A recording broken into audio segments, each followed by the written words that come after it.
of this new school. And with the support of the Uvalde CISD Moving Forward Foundation, provided an additional gift from our Tournament of Champions. And now, thanks to the many supporters of this project, the foundation has been able to provide a brand new school for the Uvalde community.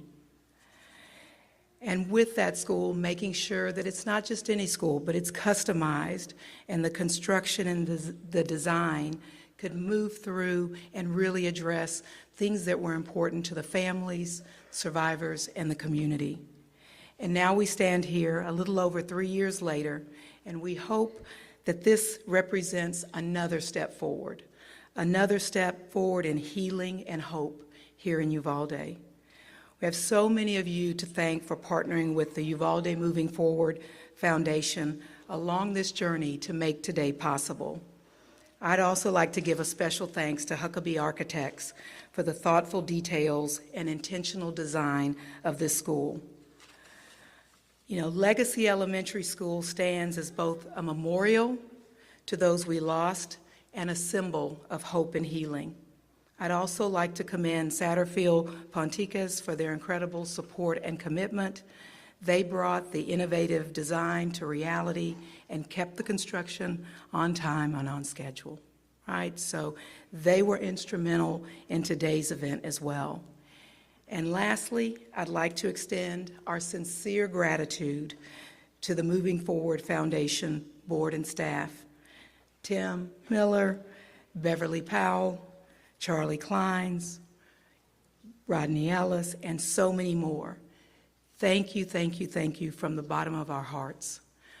I am also heartened to hear the words of your superintendent, who is an incredibly special individual.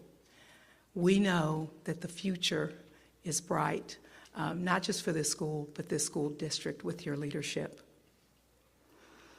And while we know it's been a labor of love, this would not have been possible without your tireless efforts. So now, as I wrap up, I'd like to ask all HEB partners and leaders who are here today to please stand. And on behalf of all of us at HEB, we will continue to stand with you, Uvalde. And we remain committed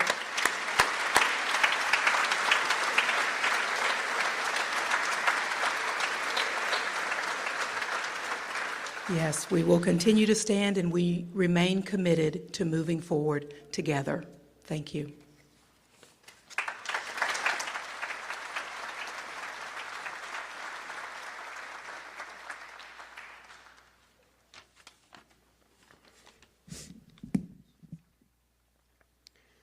Good morning. My name is Mike Morath. I'm the Commissioner of Education for the state of Texas. It is an honor to be with you today under truly bittersweet circumstances. What we are in today is more than a building. This is a promise to the children of Uvalde for generations to come that our commitment to education is one that is founded in an investment in love, in helping mold eager young minds become the best versions of themselves.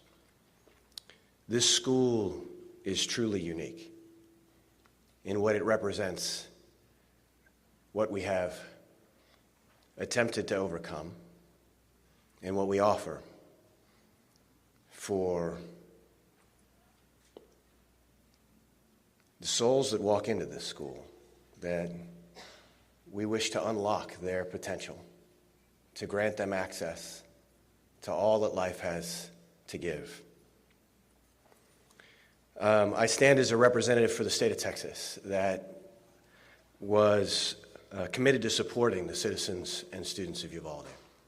We were able to provide a $15 million seed grant to support the construction of this building, an additional $3.5 million to support students in Uvalde generally. This was possible only through the work of the 88th legislative session and many members of the legislature. Senator Powell, I want to thank you for your advocacy as well.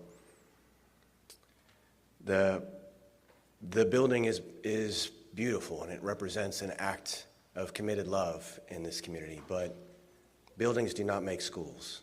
It's the people inside them.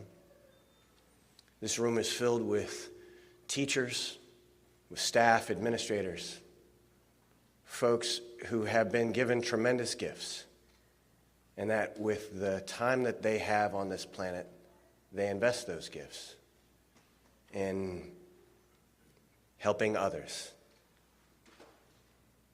The work of education is a calling. It requires people with commitment to children whose hearts are overwhelmed with love, but who also are committed practitioners to grow reading and writing, math, science, and social studies, to grow the character of our young people. To students that are in this room, this is an investment in you. That we are, as a people, in many ways fallen and flawed. But we are committed to offering, to supporting, to loving, to giving our best to the next generation so that they can continue this grand experiment in American democracy for another 250 years. I am blessed to serve a God of infinite love and infinite mercy, and I do not always understand the ways that the world unfolds, but I am grateful for that love, that justice, that mercy. I am honored to be able to serve in this capacity, where my job on behalf of the citizens of Texas is to wake up every day to think about how to help 5.5 million souls in Texas public schools. But Legacy Elementary is special. And I'm grateful for all the people today that made this possible. Thank you.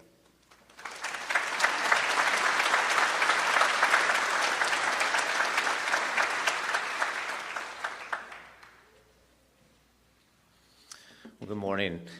My name is Dolph Briscoe IV, and I am the president of the Kate Marmion Charitable Foundation. Like the other speakers have said, it's a tremendous honor to be here on such a moving day, and I thank you for this opportunity. Our foundation was created by my aunt, Janie Briscoe Marmion, and my grandfather, Governor Dolph Briscoe Jr., both graduates of the Uvalde schools, in memory of my cousin, Kate Marmion, herself a graduate of the Uvalde ISD, too. The purpose of the Kate Marmion Charitable Foundation is to support people, places, and programs in Uvalde and across South Texas with an emphasis on education and children's interests. After the tragedy, we wanted to help in any way possible. And when my brother, Lee Briscoe, who's here, and I were approached to help with the creation of a new school, we knew this was something our foundation and its board would enthusiastically support. Schools are the hearts of communities, and we hope Legacy Elementary will be an inspiration for generations of students as they walk these halls and pursue their education. Just the same, we hope that Legacy Elementary will honor the victims and survivors and their families. May you always know that the Kate Marmion Charitable Foundation stands with you and the people of Uvalde. Thank you very much.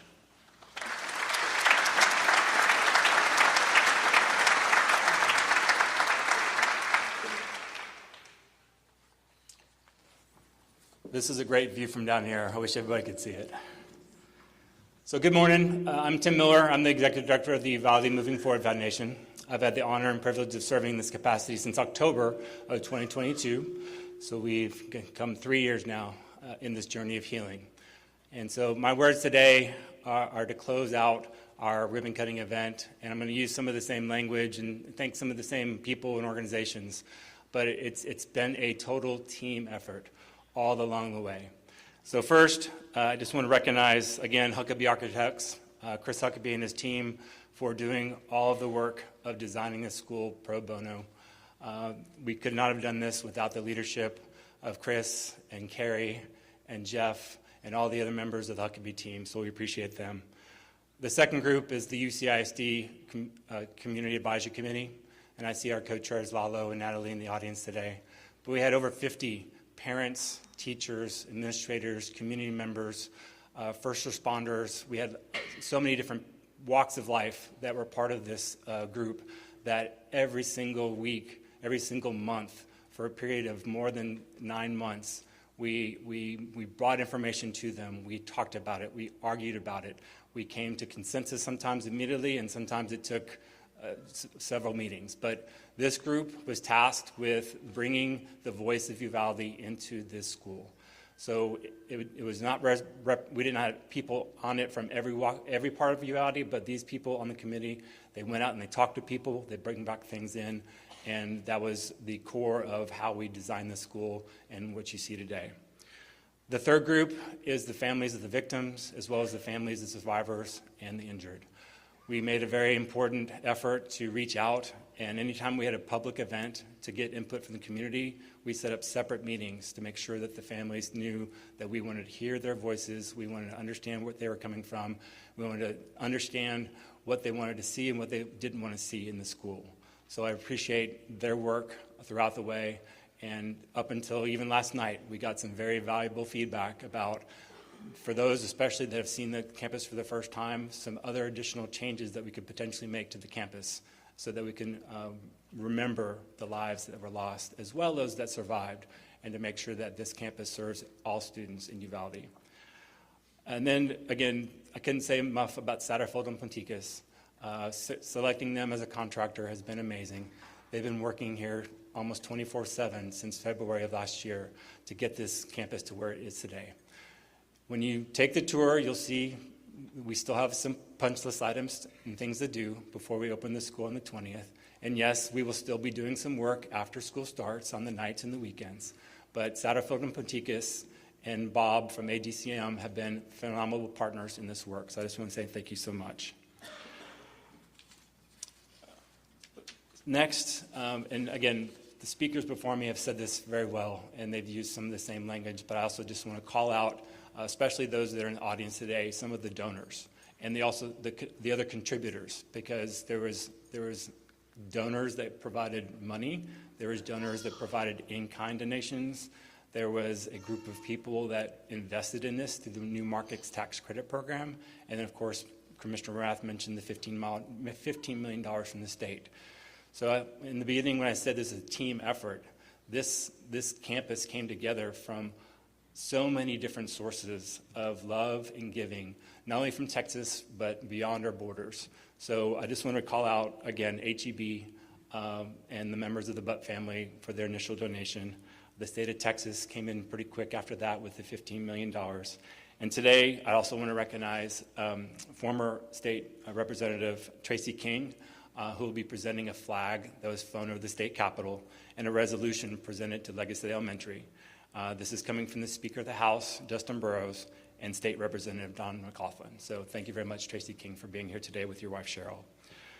Other important people that were part of the journey of healing in terms of our partners in the fundraising effort, the North Texas Community Foundation.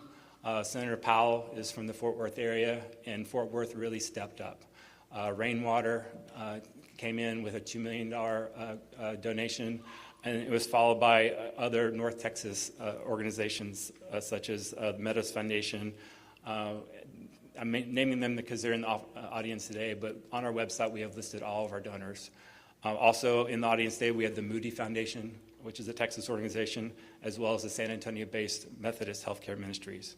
So we wanted to appreciate them and say thank you for the donations that have made this campus a reality. And then I mentioned the New Markets Tax Credit. I'm a former educator, a former superintendent, so I've been involved with building schools, but in order to get us kind of, because we started this school without all the money raised, and we made the commitment of faith to say we will finish raising the money. And so when we were about at the 2/3 mark, we found out about the New Markets Tax Credit Program. It's a federal program that encourages private investors to make investments in parts of the country that are poor, are rural, and need it the most. And so we had a number of investors, and many of them are here today, but JP Morgan Chase, Prestamos, Raza Development Fund, Empowerment Reinvestment Fund, the National Community Investment Fund, and the Non-Profit Finance Fund. They came together, made the investment, and generated about $8 million to their project, so we really appreciate them. And then finally, Dr. Briscoe has already spoken, but the Kate Marmion Charitable Foundation, we are so blessed to have received $10 million from them and then a $5 million matching grant. And that was the organization that put us over the top, that allowed us to say, yes, we've met our fundraising goal, and feel very comfortable that we will have some additional funds available after we finish out this project to provide back to the UCISD. And so we'll be talking with Dr. Briscoe and his foundation, as well as the UCISD board, input from the Community Advisory Committee and other members of the committee about how best to use those funds. So thank you all very much for allowing me to kind of close things out here. But I do also want to recognize, I think Ms. Herron already recognized some of the board, but I just want to recognize all of the board members. So this is, like I said, been a 3-year labor of love.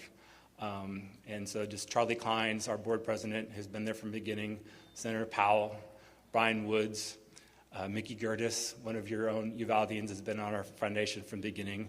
Another Uvaldian, Amanda Hughes Pickering, has been with us. Commissioner Rodney Ellis out of the Houston area, and of course, the current superintendent, but we also had Mr. Harrell and Mr. Patterson, but now thankfully we've got Ms. Colas as a member of the foundation, and we've also had 2 other board presidents, but now thankfully we've got Ms. Perez. So thank you all so very much for your service.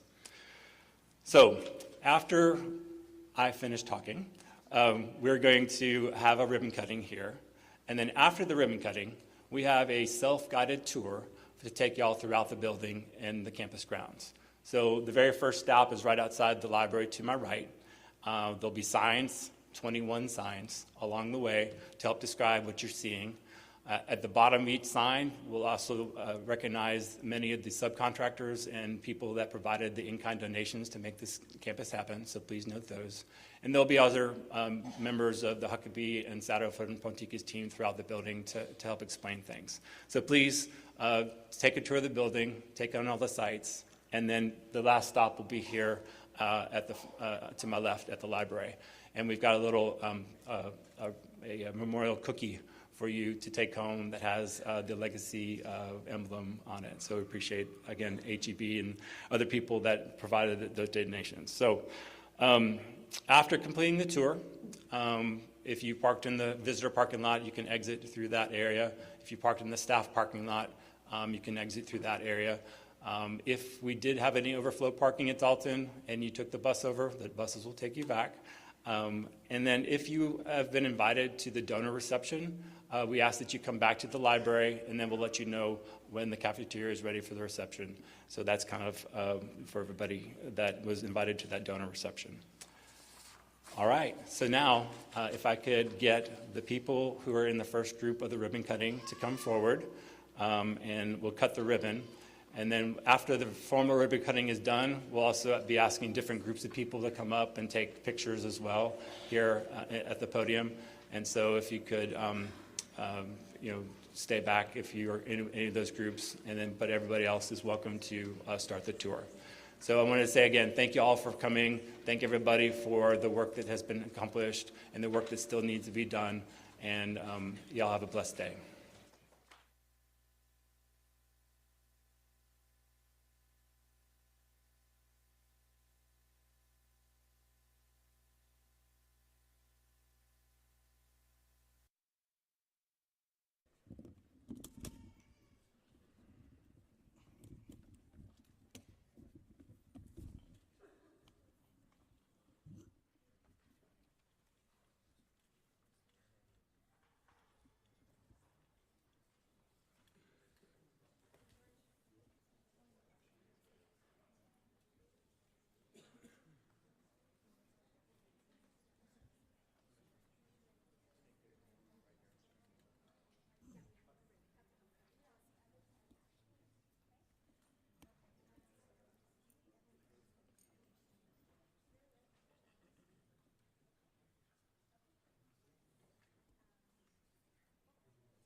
Way right now, but it'll be all set up with books.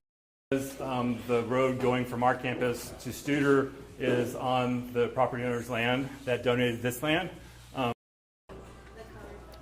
Actually, we're not going to go away to fifth grade. We're going to go back and see the legacy. Continuing to talk with families.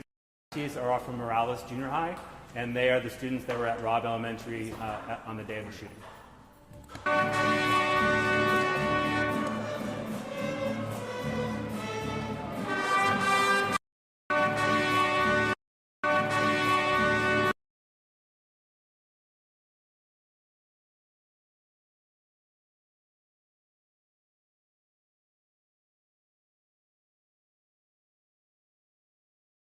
Way right now, but it'll be all set up with books and nice, comfortable seats.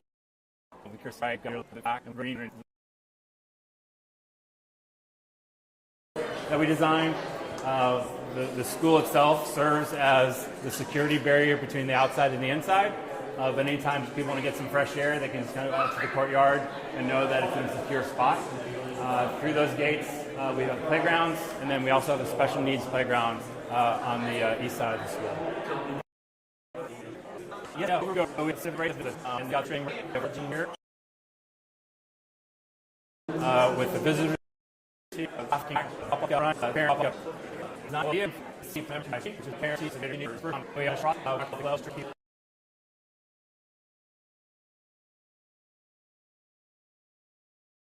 Their children to UCISD because of the special education services they provide. So these classrooms along this side are for our life skills students. And then you'll also see offices for dyslexia, for speech, for occupational therapy, and physical therapy. So this will be a lot of the specialized classrooms when the students are not included into the general ed classrooms throughout the building.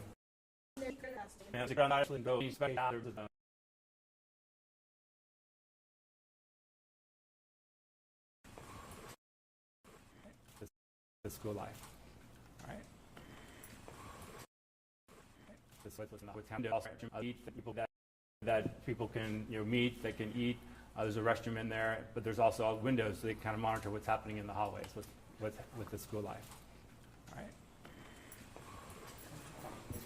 Yes. Really secure. Tell me that one more time. Right. Let me talk about the calm room quick, and then I can.